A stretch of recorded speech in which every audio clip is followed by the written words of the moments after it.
ఇప్పుడే Telugu Desam party parliamentary సమావేశాన్ని ముగించుకున్నాం. ఎప్పటిలాగే రాష్ట్రానికి ఉన్నటువంటి సమస్యలు కేంద్రం దృష్టిలో పెట్టి రాష్ట్రానికి న్యాయం చేయాలన్న ఆలోచన మీద కొన్ని ఇష్యూస్ని మేము డిస్కస్ చేయడం జరిగింది. అయితే ఈరోజు రాష్ట్రం తరపున పోరాడాల్సినటువంటి బాధ్యత వైఎస్ఆర్ కాంగ్రెస్ పార్టీ ఎంపీల మీద, అలాగే ముఖ్యమంత్రి జగన్మోహన్ రెడ్డి గారి మీద ఉందన్నది వాళ్ళు ప్రభుత్వంలోకి వచ్చిన మొట్టమొదటి రోజు నుంచి కూడా మేము గంటాపదంగా తెలియజేస్తూ ఉంటున్నాం.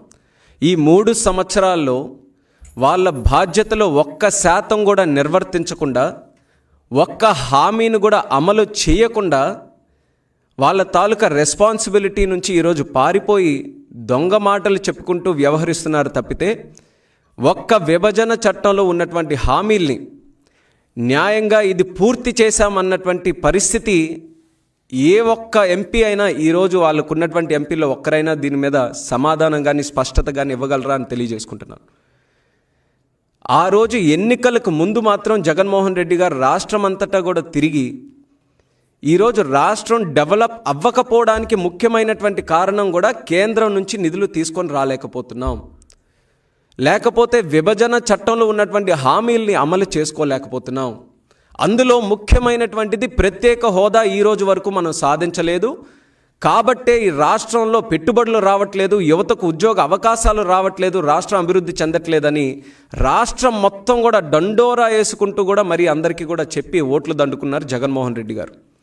మరి ఆ మాటలే చాలామంది ముఖ్యంగా యువత అందరూ కూడా నమ్మి ప్రత్యేక హోదా సాధించాలనంటే జగన్మోహన్ రెడ్డి గారి వల్లే అవుతుందేమో అన్నటువంటి ఆలోచనతో ఆయన అడిగినటువంటి మేరకు 22 మంది ఎంపీల్ని లోక్సభకి వైఎస్ఆర్ పార్టీ నుంచి రాష్ట్ర ప్రజలు గెలిపించడం జరిగింది.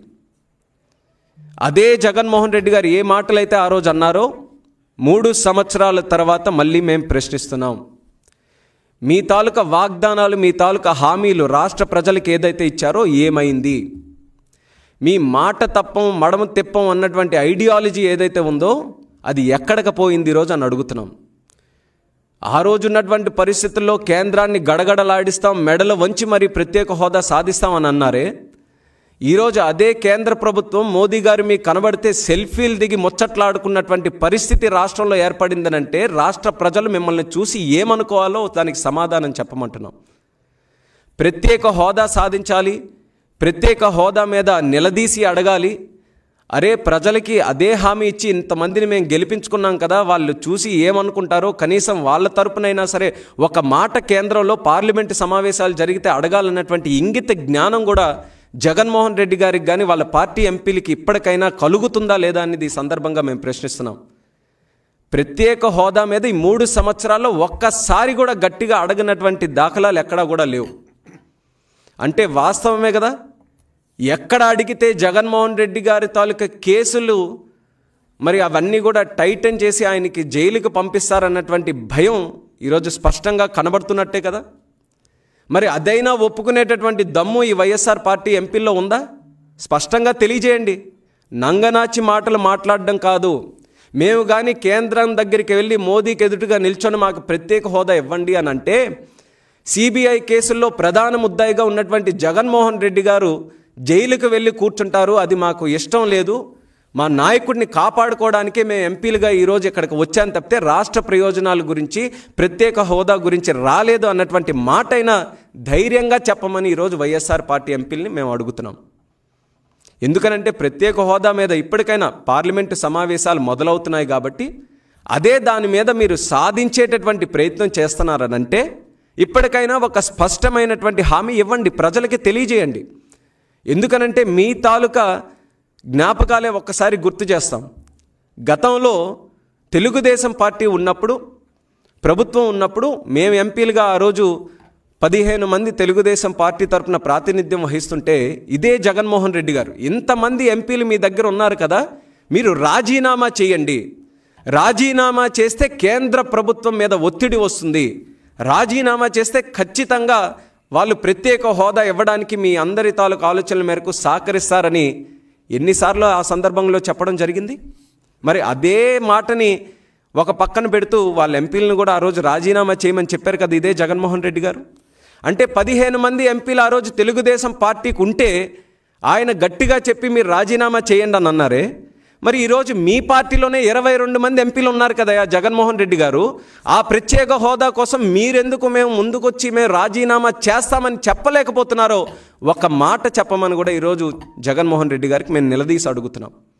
అంటే కేవలం మీ ఓట్లు దండుకోవడానికి, మీరు ముఖ్యమంత్రి అవ్వడానికే ప్రత్యేక హోదాను వినియోగించుకున్నారా, లేకపోతే దాని మీద పోరాటం చేసే అవకాశం ఏదైనా ఉందనేది ఇప్పటికైనా స్పష్టంగా రాష్ట్ర ప్రజలకు తెలియజేయమంటున్నాం. ప్రత్యేక హోదాతో పాటు ఇంకెన్ని అంశాలు ఉన్నాయండి మనకి, ఎన్ని ఇన్స్టిట్యూషన్స్. అసలు ఆ రోజు రాష్ట్రం విడిపోయినప్పుడు మనకి గుండె అంతా కూడా ఆంధ్రప్రదేశ్ ప్రజలకి బాధ ఉన్నప్పటికీ ఒక పక్కన మనకందరికీ కూడా ఒక రిలీఫ్ ఇచ్చినటువంటిది ఏపీ రీఆర్గనైజేషన్ యాక్ట్. కనీసం ఈ యాక్ట్ తరపునైనా సరే మన రాష్ట్రానికి ఇవన్నీ కూడా అంశాల్లో న్యాయం జరుగుతుందని చెప్పి రాష్ట్ర ప్రజల్లో ఎక్కడో ఒక ఆశ ఉండింది. మరి 5 సంవత్సరాలు మేము తెలుగుదేశం పార్టీ ఆ రోజు కేంద్రంలో ఉన్నప్పుడు మా వంతుగా కష్టపడ్డాం. ఎన్ని ఇన్స్టిట్యూషన్స్కి మనం ల్యాండ్ రాష్ట్ర ప్రభుత్వం తాలూకా డబ్బులు ఖర్చు పెట్టి ల్యాండ్ని నిర్ణయించి కాంపౌండ్ వాల్స్ కట్టి మరి ఆ రోజు మనం కేంద్ర ప్రభుత్వానికి అందజేశాం. అటువంటి ఇన్స్టిట్యూషన్స్లో ఒక్క ఇటుక అయినా వేసి ఆ బిల్డింగుల్ని పూర్తి చేయాలన్నటువంటి ఆ యొక్క కార్యక్రమం ఈరోజు వైఎస్ఆర్ కాంగ్రెస్ పార్టీ వాళ్ళు ఎంపీలు కానీ బాధ్యత తీసుకొని చేయిస్తున్నారా? ఒక్క ఇన్స్టిట్యూషన్ అయినా సరే 3 సంవత్సరాలు అయ్యింది, ఒక్కటైనా పూర్తి చేయగలిగారా? ఎయిమ్స్ ఉంది, మనకి ఐసర్ ఉంది, IIITs ఉన్నాయి. మరి ఇలాంటి ఎన్నో బిల్డింగ్స్ మనకి, ఎన్నో ఇన్స్టిట్యూషన్స్ మనకి కేంద్రం తరపున వస్తే దాని మీద ఒక్కటి కూడా మాట్లాడట్లేదు. రైల్వే జోన్ తాలూకు అంశం, మరి నేను కూడా ప్రత్యేకంగా ఈ రైల్వే జోన్ గురించి ఎంతో పోరాటం చేయడం జరుగుతుంది.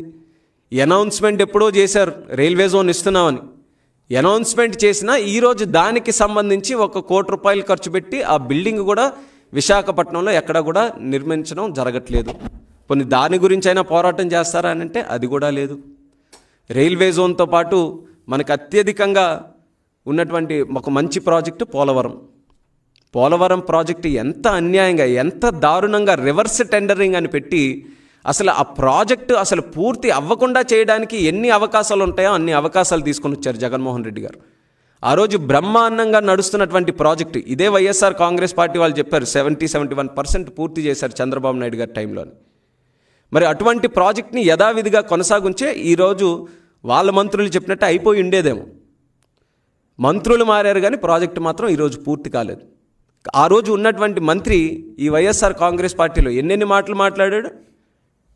అసెంబ్లీలో మేము అడిగి ఎప్పుడయ్యా పూర్తవుతుంది పోలవరం అని అంటే, వెయిట్ చేయండి మేము డేట్ చెప్పాం కదా, ఆ డేట్ కూడా మారుస్తూ 19, 20, 21 0.5% అయిందా, ఇంత పర్సెంట్ అయిందా, అంత పర్సెంట్ అయిందా మీరు చూడండి మేము చేస్తామన్నాడు.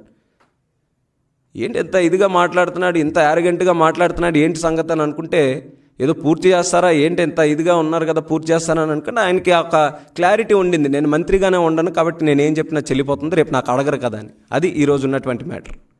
ఈరోజు మంత్రులు మారిపోయారు, కొత్త మంత్రి. ఈ కొత్త మంత్రికి డయాఫ్రమ్ వాల్ కానీ, కాఫర్ డ్యామ్ కానీ, లేకపోతే ఏ ప్రాజెక్ట్ గురించి అడిగినా ఎక్కడ అడిగారు డయాఫ్రమ్ వాల్ ఏమైందనంటే చంద్రబాబు నాయుడు గారు ఇది చేశారు, చంద్రబాబు నాయుడు గారు అది చేశారు. పులిచింతల ప్రాజెక్ట్ ఏమైందనంటే చంద్రబాబు నాయుడు గారు దుర్మార్గుడు. అంటే ప్రతి మాటకి సమాధానం చంద్రబాబు నాయుడు గారు తప్పితే అసలు ఈరోజు ఉన్నటువంటి వాటర్ రిసోర్సెస్ మంత్రికి అసలు ఏ ప్రాజెక్ట్ ఎక్కడుంది, ఏం చేయాలి, ఎంత నిధులు ఖర్చు పెట్టాలో కనీస అవగాహన కూడా ఈరోజు లేదు. అసలు ఎలాంటి ప్రాజెక్ట్ అండి పోలవరం? కేవలం ఒక మండలానికి, ఒక జిల్లాకు సంబంధించినటువంటి ప్రాజెక్ట్ కాదు, ఒక నదికి కూడా సంబంధించినటువంటి ప్రాజెక్ట్ కాదు. గోదావరి నది మీద ఉన్న రాష్ట్రంలో ఉన్నటువంటి ప్రతి ఒక్కరికి కూడా ఉపయోగం కలిగించేటటువంటి ప్రాజెక్ట్ అది. ఆ యొక్క విశిష్టతని తెలుసుకొని దాన్ని పూర్తి చేయాలని ఎంతో కష్టపడి ప్రయత్నం చేస్తే అటువంటి ప్రాజెక్టుని కూడా దుర్మార్గంగా ఈరోజు ఆ డయాఫ్రమ్ వాల్ కూడా కాపాడుకుంటూ వచ్చాం. కాఫర్ డ్యామ్స్ ఆ రోజు అవ్వలేదని చెప్పి చంద్రబాబు నాయుడు గారు ప్రతి సీజన్లో డయాఫ్రమ్ వాల్ని కాపాడుకుంటూ వస్తే ఈరోజు కనీసం ఆ డయాఫ్రమ్ వాల్ కూడా అసలు ఎలా ఉందో తెలియనటువంటి పరిస్థితి. దాని మీద కూడా ఈరోజు సరిగ్గా పనులు కూడా చేయకుండా ప్రాజెక్టుకే, ఈరోజు ప్రాజెక్టు తాలూకా మనుగడకే ఇబ్బంది కలిగించేటటువంటి సమయంలో మనం ఈరోజు మాట్లాడుకుంటున్నాం. మరొక పక్కన నిర్వాసితులు ఉన్నారు. ఎన్ని హామీలు ఇచ్చారు? ఎకరాకు 19 లక్షలు ఇస్తామని జగన్మోహన్ రెడ్డి గారు నిర్వాసిత గ్రామాలన్నీ కూడా తిరిగి హామీలు ఇచ్చారు. ఎంతమందికి ఈరోజు వాస్తవంగా న్యాయం చేయగలిగారు? సుమారు 8 మండలాలు 222 గ్రామాలు ఉన్నాయి నిర్వాసిత గ్రామాలు. ఈరోజు వరదలు వచ్చినందుకు అన్నీ కూడా నష్టపోయాయి. మరి ఎన్ని గ్రామాలకి ఎక్కడ మీరు ఇల్లులు ఇచ్చారు, ఎంతవరకు న్యాయం చేశారో ఒక్కరైనా సరే ఈరోజు చెప్పగలరా? ప్రభుత్వంలో ఉండేవాళ్ళు 550 కోట్ల రూపాయలు మేము వాళ్ళ కోసం ఖర్చు పెట్టామన్నారు. ఎక్కడ ఖర్చు పెట్టారు, ఎంత దేనికోసం ఖర్చు పెట్టారో ఒక్కలైనా చెప్పగలరా? అసలు కేంద్రం నుంచి ఏ రకంగా పోలవరంకి నిధులు తీసుకొని రాగలుగుతున్నారో దాని మీద చెప్పగలరా? ఆ రోజు నిర్వాసితుల కోసం 4-5 వేల కోట్ల రూపాయలు తెలుగుదేశం పార్టీ టైంలో ఖర్చు పెడితే ఆ రీఎంబర్స్మెంట్ కింద కేంద్రం ఇచ్చినటువంటి డబ్బుల్ని అందులో ఒక్క పైసా కూడా నిర్వాసితులకి ఈ ప్రభుత్వం ఖర్చు పెట్టలేదు. అంత అన్యాయంగా నిర్వాసితులను కూడా దారుణంగా ముంపుడికి గురి చేసినటువంటి ప్రభుత్వం ఈ వైఎస్ఆర్ కాంగ్రెస్ పార్టీ ప్రభుత్వం. పోలవరం ప్రాజెక్టును కూడా పూర్తి శాతం నెగ్లెక్ట్ చేసుకుంటూ ఈరోజు ఆనందంగా రాష్ట్రం ఏమైపోయినా పర్వాలేదు, తగలబడిపోయినా పర్వాలేదు, మా కార్యక్రమాలు మాకు నచ్చినట్టే చేసుకుంటామని వెళ్తున్నటువంటి పరిస్థితుల్లో ఆంధ్రప్రదేశ్ రాష్ట్రం తయారైంది. అలాగే విభజన చట్టం తాలూకా హామీల గురించి చెప్పాం. ఇంకో ముఖ్యమైనటువంటి అంశం మనం మాట్లాడాల్సినటువంటిది, ఆంధ్ర తెలంగాణ విడిపోయినప్పుడు చాలా వరకు 9th షెడ్యూల్లో 10th షెడ్యూల్లో ఉన్నటువంటి సంస్థలు ఉన్నాయి. ఆ రోజు చాలామంది అనుకున్నారు, అబ్బో ఏపీ సీఎం తెలంగాణ సీఎం కౌగిలించుకుంటున్నారని, అంటే అసలు ఇందులో ఉన్నటువంటి సంస్థల తాలూకా సమస్యలు కేంద్రం వరకు మనం వెళ్ళక్కర్లేదు, మరొక డిన్నర్ మీటింగ్ ఇద్దరు పట్టుకున్నారనంటే, మరొకసారి లంచ్కో డిన్నర్కో ఒక్కసారి కలిశారనంటే, మరొకసారి ఇద్దరు కానీ కౌగిలించుకున్నారనంటే దెబ్బకి ఈ 9వ షెడ్యూల్ 10th షెడ్యూల్ అన్నీ కూడా సెటిల్ అయిపోతాయి, అంత బ్రహ్మాండంగా ఇద్దరు కూడా కలిసికట్టుగా కనిపిస్తున్నారని రాష్ట్ర ప్రజలందరూ కూడా అనుకున్నారు. మరి ఈరోజు మన జగన్మోహన్ రెడ్డి గారికి దాని మీద కూడా సమాధానం చెప్పమంటున్నాం. ఎందుకండి మీ డిన్నర్ పార్టీలు, ఎందుకు మీ కౌగిలింతలు? చంద్రబాబు నాయుడు గారిని ఓడించడానికి, రాష్ట్రాన్ని తగలబెట్టడానికి మీ ఆస్తులు హైదరాబాద్లో ఏమున్నాయి అవి కాపాడుకునేందుకైనా, లేకపోతే రాష్ట్ర ప్రజల తాలూకా ఆస్తుల్లో కూడా ఏవైనా చర్చలు జరిపి దాని గురించైనా ఏవైనా మాట్లాడుకోవడం జరుగుతుందా? ఈరోజు ఒక్క 9th షెడ్యూల్ 10th షెడ్యూల్లో ఉన్నటువంటి అంశాల్లో ఒక్క దీంట్లో కూడా ఈరోజు న్యాయం జరగలేదు, ఒక్క దీంట్లో కూడా సరైన విభజన జరగలేదు. అంటే ఇందులో కూడా ఎంత మోసానికి దిగజారారో జగన్మోహన్ రెడ్డి గారు ఒకసారి రాష్ట్ర ప్రజలు గుర్తుపెట్టుకోవాలి. మరి మా తరపున కూడా డిమాండ్ చేస్తున్నాం, ఈ యొక్క సంస్థల తాలూకా డివిజన్ను కూడా వెనువెంటనే ఇది చేసి రాష్ట్ర ప్రజలకి న్యాయం చేయాల్సిందిగా వైఎస్ఆర్ కాంగ్రెస్ పార్టీని మేము డిమాండ్ చేస్తున్నాం. అలాగే తెలంగాణ ప్రభుత్వం నుంచి ఎలక్ట్రిసిటీ బకాయిలు ఇలా చాలా ఉన్నాయి లిస్టు మనకి ఏపీ రీఆర్గనైజేషన్ యాక్ట్లో. ఒక్క అంశాన్ని కూడా ఈరోజు పార్లమెంట్ సమావేశాల్లో లేవనెత్తట్లేదు. కాబట్టి మా వంతుగా ఒత్తిడి తీసుకొని వస్తున్నాం వైఎస్ఆర్ కాంగ్రెస్ పార్టీ వాళ్ళ మీద. మీరు ఊరికే 151 సీట్లు ఇక్కడ 22 ఎంపీలు గెలిచారు కాబట్టి మేము మాట్లాడకపోయినా చెల్లిపోతుంది, మేమే అధికారంలో ఉన్నారు కదా అని అంటే అది మీ తప్పుడు ఆలోచన. మా వంతుగా మేము ఒత్తిడి తీసుకొని వస్తాం. మీరు స్పష్టమైనటువంటి హామీ రాష్ట్ర ప్రజలకు ఎప్పటికైనా ఇవ్వాలి. విభజన చట్టంలో ఉన్నటువంటి హామీలు కానీ, లేకపోతే రాష్ట్ర ప్రజల తాలూకా సమస్యల మీద కేంద్ర ప్రభుత్వం చేయాల్సినటువంటి న్యాయం కానీ, దీని మీద ఎప్పుడు ఏ రకంగా మీరు పోరాటం చేసి సాధిస్తారు, లేకపోతే దీని మీద ఎప్పుడు మీరు రాజీనామా చేసి కేంద్రం ఒత్తిడి తీసుకొని వస్తారో జగన్మోహన్ రెడ్డి గారు తన తాలూకు ఆలోచన ఆ రోజు ఉన్నటువంటిది ఎలా అమలు చేస్తారో చెప్పాలని మేము తెలియజేసుకుంటున్నాం. మరొక ముఖ్యమైనటువంటి అంశం, ఇప్పటికీ కూడా ఆలస్యం జరగలేదు దీంట్లో, స్టీల్ ప్లాంట్ తాలూకు అంశం, వైజాగ్ స్టీల్ ప్లాంట్. ఆ రోజు ఎలాగే 99లో కూడా వైజాగ్ స్టీల్ ప్లాంట్ ప్రైవేటీకరణ చేస్తామనంటే ఆ రోజు రాష్ట్ర ముఖ్యమంత్రిగా బాధ్యతలు ఉన్నటువంటి చంద్రబాబు నాయుడు గారే లీడ్ తీసుకున్నారు. ఆ రోజు లీడ్ తీసుకొని ఆ రోజు పార్లమెంటరీ పార్టీ లీడర్గా తెలుగుదేశం పార్టీకి ఎర్రన్నాయుడు గారు ఉంటే ఇద్దరూ కలిసి ఇక్కడ ఎన్ని యూనియన్స్ ఉంటే అందరినీ కూడా కలిపి తీసుకొని వెళ్ళి అటల్ బిహారీ వాజ్పేయి గారు ప్రధానమంత్రిగా ఉంటే ఆయన చేంబర్ దగ్గరికి వెళ్ళి వాస్తవాలన్నీ కూడా చెప్పి, వాస్తవాల కంటే వైజాగ్ స్టీల్ ప్లాంట్కి ఆంధ్రులకి ఎమోషనల్గా ఉన్నటువంటి ఆ బాండింగ్ని దాని గురించి వివరించి ఇది ఎట్టి పరిస్థితుల్లో ప్రైవేటీకరణ చేయడానికి వీలు లేదు అని గట్టిగా వాదించి మరీ ఆ రోజు కాపాడినటువంటిది తెలుగుదేశం పార్టీ. ఇది ఈ రోజుకి కూడా మేము గర్వంగా చెప్పుకుంటాం, ఎందుకంటే వాస్తవం కాబట్టి. అటువంటిది ఈరోజు మళ్ళీ అదే రకంగా ప్రైవేటీకరణ అన్న మాట బయటికి వస్తున్నప్పుడు జగన్మోహన్ రెడ్డి గారు ఎందుకు బాధ్యత తీసుకోవట్లేదు, ఒక్క మాట ఎందుకు మాట్లాడట్లేదు దీని మీద? అసలు ఇప్పుడు అక్కడ పనిచేస్తున్నటువంటి యూనియన్స్తో మనం మాట్లాడితే 5-6 సొల్యూషన్స్ వాళ్ళే స్వయంగా చెప్తున్నారు. అసలు ప్రైవేటీకరణ వరకు వెళ్లాల్సినటువంటి అవసరం లేదండి. RINLలో ఉన్నటువంటిది సెయిల్లో మర్జ్ చేసినా దానివల్ల ఒక ఉపయోగం వస్తుంది, లేకపోతే క్యాప్టివ్ మైన్స్ దీన్ని కేటాయించేలా మనం చర్యలు తీసుకున్న దానివల్ల ఉపయోగం వస్తుంది. అంతకు మించి మళ్ళీ చేయాలనంటే రాష్ట్ర ప్రభుత్వం ఒక 5,000 కోట్ల రూపాయలు స్టీల్ ప్లాంట్కి ఇచ్చి ఇదిగో మేము ఈ క్యాపిటల్ ఇన్ఫ్యూజన్ మేము చేస్తున్నామనంటే ఖచ్చితంగా కేంద్రం కూడా మరి మేము ప్రాఫిట్స్లోకి వెళ్తాం కాబట్టి కేంద్రం కూడా అంగీకరించి ప్రైవేటీకరణకి అడ్డుకునే అవకాశం ఉంటుంది. అంటే ఇవన్నీ కూడా రాష్ట్ర ప్రభుత్వం చేయాల్సినటువంటి అంశాలే. జగన్మోహన్ రెడ్డి గారు లీడ్ తీసుకొని ఇదిగో నేను ఖచ్చితంగా ఈ ప్రైవేటీకరణ జరగకుండా నేను చేస్తాను, అందరూ కలిసికట్టుగా రమ్మనంటే ఎందుకు రా మేము అందరం కూడా? కానీ ఒక్కసారైనా ఆ మాట అన్నాడా? ఎందుకు భయపడుతున్నారు కేంద్రానికి ఎదిరించడానికి, స్టీల్ ప్లాంట్ని కాపాడుకోవడానికి? స్టీల్ ప్లాంట్ కంటే తెలుగు వాళ్ళ తాలూకు అభిమానాన్ని కానీ ఆత్మగౌరవాన్ని కానీ మన పౌరుషాన్ని కానీ చాటి చెప్పే చిహ్నం ఈ రాష్ట్రంలో ఇంకేదైనా ఉందా? 32 మంది ప్రాణ త్యాగాలు చేశారు.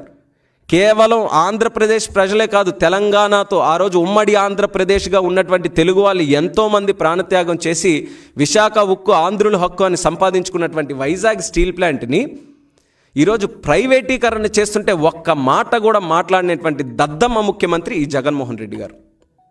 ఆయన చెప్పిన వినాలి, ఆయన చెప్పిన వేదాంతాలు ఏంటి? ఆ వేదాంతాలు విశాఖపట్నాన్ని నేను బ్రహ్మాండమైన రాజధానిగా డెవలప్ చేస్తాను అంటే ఉన్న వైజాగ్ స్టీల్ ప్లాంట్ని మాత్రం మీరు కాపాడలేరు, లేనటువంటి రాజధానిని మీరు డెవలప్ చేసి చూస్తారని అంటే ఉత్తరాంధ్ర ప్రజలుగా మేము మిమ్మల్ని నమ్మాలి.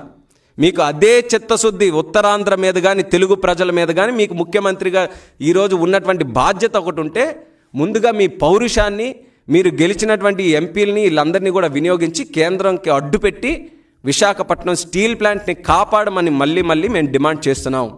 అందుకే చెప్తున్నాం, ఇప్పటికీ ఆలస్యం జరిగింది లేదు, ఇప్పటికీ వాల్యుయేషన్స్ ఇవన్నీ కూడా జరుగుతున్నాయి. ఇప్పటికైనా సరే స్పందించండి, ఇప్పటికైనా సరే రాష్ట్ర ప్రభుత్వం తరపున బాధ్యత తీసుకోండి అని జగన్మోహన్ రెడ్డి గారికి ఈ సందర్భంగా మేము డిమాండ్ చేస్తున్నాం. ఇవన్నీ కూడా చెప్పాం. ఒక్క లాస్ట్ అంశం ఇంకోటి, మరొక ముఖ్యమైనటువంటి అంశం ఈసారి పార్లమెంట్ సమావేశాల్లో కూడా మేము లేవనెత్తింది. గత 2-3 రోజుల్లో పార్టీ ఆఫీస్ నుంచి కూడా ఈ సమాచారం మీడియాకి, రాష్ట్ర ప్రజలకు కూడా మేము అందిస్తున్నాం. ఏదైతే ఈరోజు రాష్ట్రంలో ఉన్నటువంటి కొండలన్నింటినీ కూడా మింగేసి ఈరోజు ఇష్టానుసారంగా అక్రమంగా అవినీతి డబ్బును సంపాదించుకోవడానికి ఎమ్మెల్యేలు, మినిస్టర్లు, జగన్మోహన్ రెడ్డి గారు కంకణం కట్టుకొని రాష్ట్రంలో ఏదైతే పనిచేస్తున్నారో దీన్ని పార్లమెంటు సాక్షిగా ఈ జరుగుతున్నటువంటి అక్రమాలన్నీ కూడా మేము లేవనెత్తుతాం, దేశ ప్రజలకు మేము తెలియజేస్తాం. అలాగే కేంద్రం తరపున కూడా కేంద్ర సంస్థలు కూడా దీని మీద చర్యలు తీసుకునేలా వాళ్ళకి అన్నీ కూడా డాక్యుమెంటేషన్తో సహా మేము అప్పచెప్తాం. అది ఎన్జీటీ కానివ్వండి, ఫారెస్ట్ మినిస్ట్రీ కానివ్వండి, ఏవైనా సరే. చాలా దగ్గరలో ఫారెస్ట్రీలో కేంద్ర ప్రభుత్వం కూడా కాన్కరెంట్ లిస్ట్లో ఉన్నటువంటి ఇవి కేంద్ర ప్రభుత్వం కూడా దీనికి అప్రూవల్స్ ఇవ్వాలి. అసలు తెలుగుదేశం పార్టీ టైంలో ఒక ఎస్టీ గ్రామాలకి రోడ్డు వేయాలన్న ఫారెస్ట్ నుంచి మేము వెయిట్ చేసేవాళ్ళం. ఒక పక్కన మంచి పని జరుగుతున్నా సరే మనం అప్రూవల్స్ తీసుకొని అన్ని పద్ధతిగా చేయాలని చెప్పి ఎంత గౌరవంగా ప్రజాస్వామ్యాన్ని, సిస్టమ్ని గౌరవించుకుని వెళ్తే ఈరోజు ఎంత నిర్దాక్షిణంగా అక్రమంగా ఏ పర్మిషన్స్ లేవు, ఏమీ లేవు, కేవలం అధికారం ఉందనేటటువంటి మదంతో ఈరోజు కొండల్ని, గుట్టల్ని ఏవి కూడా మిగల్చకుండా మొత్తం మైనింగ్ చేసుకుంటూ అక్రమంగా డబ్బు సంపాదిస్తున్నారు. ఎక్కడ ఏ కొండ వెనక మనం చూసినా సరే వైఎస్ఆర్సీపీ ఎమ్మెల్యే కానీ, వైఎస్ఆర్సీపీ మంత్రి కానీ, లేకపోతే జగన్మోహన్ రెడ్డి గారి తాలూకు అనుచరులు, కుటుంబ సభ్యులు కానీ, వీళ్ళందరి పేర్లే స్పష్టంగా ఈరోజు బయటకు వస్తున్నాయి. మరి దీని మీద కూడా రాష్ట్ర ఆస్తుల్ని, రాష్ట్ర వనరుల్ని కాపాడాల్సినటువంటి బాధ్యత కూడా మా మీద ఉంది. కాబట్టి ఖచ్చితంగా ఇది కూడా ఒక ప్రధానమైనటువంటి ఎజెండా కింద రేపు పార్లమెంటు సమావేశాల్లో మేము లేవనెత్తుతాం. మరి వైఎస్ఆర్ కాంగ్రెస్ పార్టీ వాళ్ళు సమాధానం చెప్పాలి, ఏ రకంగా పోరాటం చేస్తారు, ఏ రకంగా ఇవన్నీ ప్రత్యేక హోదా మీద సవాల్ విసిరి కేంద్రాలు మెడ వంచి అవన్నీ కూడా సాధిస్తారో తెలియజేయాలి. లేదు మేము ఎలాగే సెల్ఫీలు దిగుతామనంటే రాష్ట్ర ప్రజలకైనా స్పష్టంగా సమాధానం ఇవ్వాలి. 22 మంది ఎంపీలు ఉన్నాం, ప్రతి సెషన్లో వెళ్ళి వీడియోలు తీసుకుంటాం, సెల్ఫీలు తీసుకుంటాం, ముఖ్యమంత్రి గారితో నవ్వుతూ చక్కగా ఫోటోలు దిగుతాం, బొకేలిస్తాం, సాష్టాంగ నమస్కారాలు చేస్తాం, మంత్రుల్ని కలిసి శాలువాలు కప్పుతాం, వెంకటేశ్వర స్వామి విగ్రహాలు ఇస్తాం. ఏ చేస్తారనంటే స్పష్టంగా రాష్ట్ర ప్రజలకైనా ఎప్పటికైనా మీ మోసం బట్టబయలు అయ్యేటట్టు మీరు ప్రజలకైనా తెలియజేయాలని ఈ సందర్భంగా తెలియజేసుకుంటున్నాం.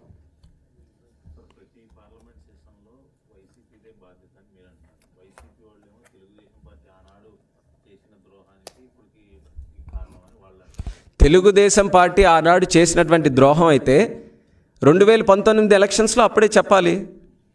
ఏమని చెప్పాలి? తెలుగుదేశం పార్టీ ఆల్రెడీ దీనికేమో చరమగీతం పాడేశారు, ఇది రానటువంటి అంశం అని చెప్పాలి కదా ప్రజలకి. ఆ రోజు ఏమన్నారు జగన్మోహన్ రెడ్డి గారు? ఇది ముగిసినటువంటి అంశం కాదు ప్రత్యేక హోదా. ప్రత్యేక హోదా నేను సాధిస్తాను, మీరు రాసుకొని పెట్టుకోండి, 25 మంది ఎంపీలు వైఎస్ఆర్ పార్టీ నుంచి గెలిపించండి అని జగన్మోహన్ రెడ్డి గారు చెప్పి ముఖ్యమంత్రి అయిన తర్వాత ప్లేట్ ఫిరాయించడం ఏంటండి? ఈరోజు ఆ రోజు తెలుగుదేశం పార్టీ చేసిన దీనివల్ల అవ్వడం అని. మరి ప్రజలకు అదే చెప్పారు కదా, తెలుగుదేశం పార్టీ వాళ్ళు అవ్వట్లేదు కాబట్టి మమ్మల్ని గెలిపించమన్నారు. మరి గెలిపించిన తర్వాత ఈరోజు మోసం చేయడమే కదా. కాబట్టి ఇవన్నీ కూడా ఒట్టి మాటలే, ఇవన్నీ కూడా కేవలం డైవర్షన్ టాక్టిక్సే, బాధ్యత నుంచి తప్పుకోవడానికి చెప్తున్నటువంటి మాటలే. కానీ ఈరోజు ఎందుకు ఆ రోజు అన్నారు కదా, ఆయన స్పష్టంగా అన్నారు రాజీనామాలు చేసి ఒత్తిడి తీసుకొని రండి అని. మేము చెప్తున్నాం, మీరే 22 మంది ఉన్నారు కదా